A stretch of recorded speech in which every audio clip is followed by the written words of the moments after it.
Hi అండి, welcome back to our channel. ఇది వచ్చేసి వెజ్ బిర్యానీయో నాన్ వెజ్ బిర్యానీయో మీరు చెప్పాలి. ఏంటి ఇది మూతలు తీసి మూత పెడుతున్నారంటే ఆ ఆరోమా స్మెల్కి అయితే ఒక్కసారి ఓపెన్ చేసి ఆ స్మెల్ ఒకసారి చూడాలనిపిస్తుంది. అందుకే అందరం క్యాప్ ఓపెన్ చేసి మళ్ళీ పెడుతున్నాము.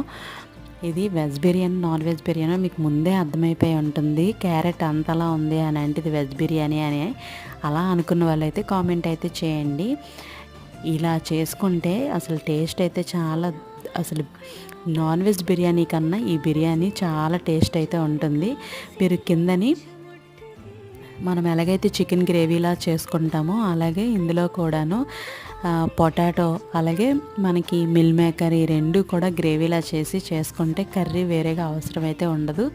టేస్ట్ అయితే అదిరిపోద్ది, అసలు చాలా బాగుంటుంది. దీనికి కాంబినేషన్గా అయితే కీరా ఆనియన్ క్యారెట్ అయితే తీసుకున్నాము. టేస్ట్ ఎంత బాగుందో మీకు ఇక్కడే అర్థమైపోతాయి.